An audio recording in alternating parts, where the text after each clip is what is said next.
Сәлеметсіздер ме, құрметті көрермендер. Бүгін мен сіздерге осындай әдемі кілемшені тоқып көрсетейін деп отырмын. Бұл кілемшенің қалыңдығы 1 сантиметрден артықтау. Бұны орындықтардың үстіне қоюға және ет табақтарының астына қоюға өте ыңғайлы. Мынау қалың, міне орындықтардың және есіктің алдына кішкентай кілемше тоқып қоюға да өте жақсы. Бұның арасына қоқ тоқтамайды. Сондай ыңғайлы нәрсе. Осының тоқылуын мен сіздерге көрсетейін. Осы кілемшені тоқу үшін бізге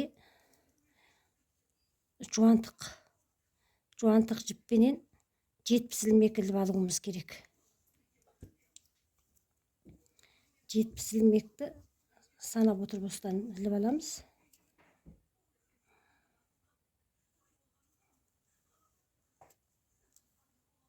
Ілмек.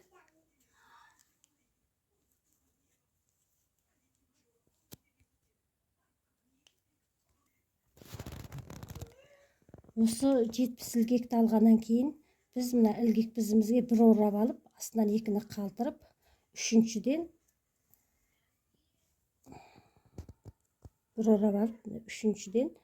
осылай іліп аламыз дағы. Біз 4 бұрыштар тоқимыз.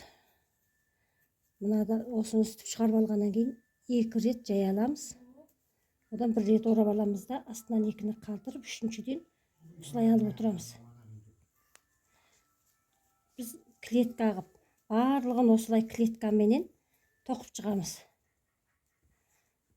Мына осындай клеткалар шығады бізге, міне 4 бұрыш клеткадан біз 23 тақсаны болу керек. Мынадан 23 немесе 25 клеткалы тор көздер тоқып шығамыз. Мына жерде 2 рет аламыз. Сосын астынан 1 рет орап, астынан үшіншіден осылай алып отырамыз. Сонда бізге 23 клеткалы тор көздер пайда болады. Міне мен жаңағы тор көздерді осылай тор көзгі барлығын тоқып шықтым. Осы тор көздің біз мына жағыда 23 тор көз болды. Былай қарайда 23 қылып квадратқа осылай тоқып шығамыз. Сосын бұның біз ең тең ортасынан бастап мына сияқты қатпарларын тоқимыз.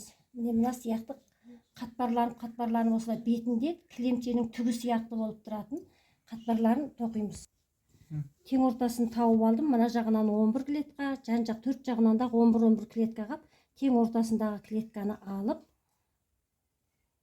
біз енді тоқымамызды ары қарай жалғастырамыз. Міне бізде осылай үшіне қарай келтіріп алыңыздар, асықпай.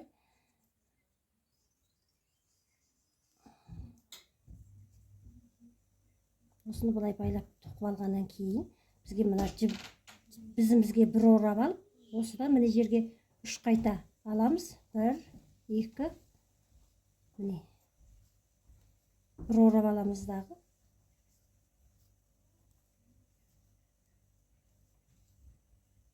Міне 3 рет алдым. Енді осыны дөңгелентіп, келесі мына клеткаға көшеміз. Біз мына клеткаға көшіп, осыны бедер шығару үшін біз осыған кетеміз. Бір орап аламыз.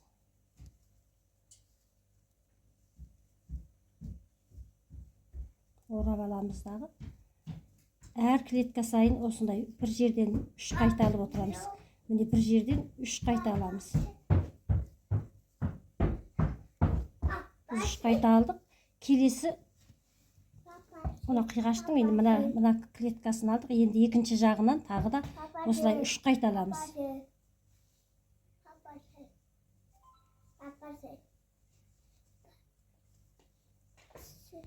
Міне біз осылай мына 4 клетканың жан жағын осылай 3 қайтадан алып отырып, айландырып шығамыз да, қайтып тең ортаға барамыз.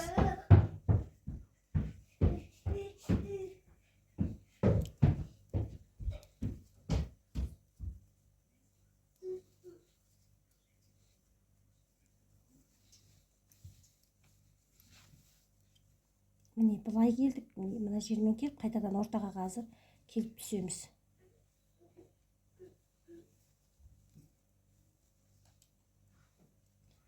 мына кілемшенің бетіндегі түгі сияқты болып біріне бірі айланып тұрады бұл.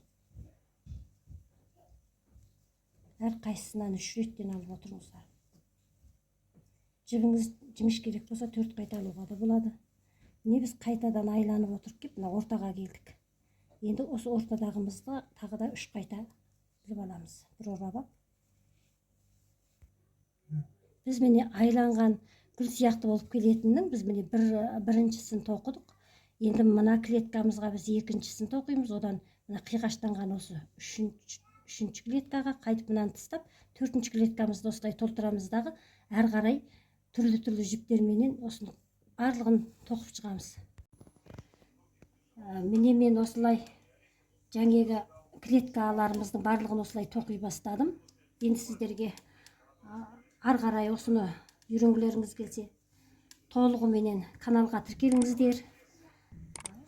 Тіркеліп лайк басыңыздар. Ар қарай мен осының тоқылуын толық көрсетіп өтемін. Міне мен енді жалғастырып соңына дейін тоқимын қазір. Міне барлығы бітті енді міне. Сіздер түсінді деп ойлаймын. Басынан мен көрсеттім. Менің бүгінгі жұмысым осымен аяқталды.